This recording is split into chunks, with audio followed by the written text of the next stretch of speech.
Leave it to Scottish filmmaker John Maclean, director of the eccentric western riff Slow West, to once again lean into and shatter genre tropes. With his latest film, Tornado, it's the classic samurai film made famous by the great Akira Kurosawa. But it doesn't end there, as Maclean's dreary, frigid revenge tale also deconstructs the frontier drama into outlaw spirit, centering on a British-Japanese girl who grew up as part of a traveling circus. Maclean doesn't bullshit around either. Set in late 18th century Britain, Tornado begins with the titular heroine, played by singer-actress Kōki, as she scrambles through a barren field. In horror movie fashion, she is pursued slowly by a group of bandits led by Sugarman, played by Tim Roth. They don't seem to be in a hurry either, knowing their prey really has no place she can go. She attempts to hide in a British manor, where the silence and stuffy occupants threaten to expose her at every move. Hot on her trail are the lumbering kitten, played by Rory McCann in a role that's way too small for him, and the shifty little sugar, played by Jack Lowden. In one of the rare moments of humor, the massive kitten crashes through the floorboards, landing on a piano and shattering to bits. "She's not in the piano," he says oafishly. Part of the fun of Tornado is the way Maclean doles out bits of information without skipping a beat. We don't know why Tornado is being pursued until Little Sugar has her isolated from the rest of the group.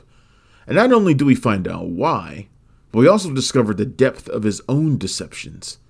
Meanwhile, Sugarman is just a nasty piece of work, and all we need to prove it is how he casually slits the throat of one of his own men and never stops long enough to slow his stride. That his men don't seem to bat an eye tells us all we need to know about how accustomed they are to such brutality. In short, Tornado really needs to keep away from these dudes. The economy of narrative is a real plus for this 90-minute effort. Maclean's lean storytelling introduces a number of characters that we instantly feel a connection to, such as Tornado's honorable father, played by Takahiro Ira, a samurai and trained puppeteer who sticks to the warrior code in order to defend his daughter. Unfortunately, he faces dishonorable men with no code whatsoever. There's also the traveling circus troupe who risk their livelihood and their lives to protect Tornado from Sugarman's clutches. Cruelty and death create Tornado's gloomy atmosphere. Sugarman's indifference reflects the knowledge that outlaws like him are a dying breed, soon to be ghosts as a new era of modernity is ushered in. In that way, Sugarman has much in common with the samurai as they faced irrelevance to a new means of warfare. So what he does is lash out in a wave of violence that consumes everything and everyone around him. As for Tornado, we learn through flashback that she is very much like a normal teenager. She rejects her father's traditional teachings and denies her heritage, and she really dislikes having to be part of this embarrassing puppet roadshow. In the present, she proves to be resourceful and caring, until finally she realizes that playing nice isn't going to get her out of this jam. The only way to do it is to embrace her father's teachings and honor the samurai code. In the final act, Tornado becomes something different altogether. A bloody, one-sided tale of vengeance finds Sugarman and his crew on the business end of Tornado's katana, exploding into gruesome, blood-gushing violence. There's a good, grisly time to be had here, and you can tell Maclean is loving it too. One unfortunate baddie gets his head skewered by a sword stuck in a tree.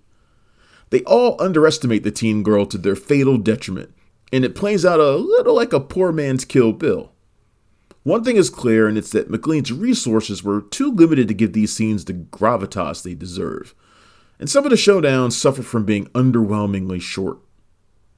At the same time, Tornado's simple construction and grounded nature are its greatest strength, other than Kōki's steely, confident performance.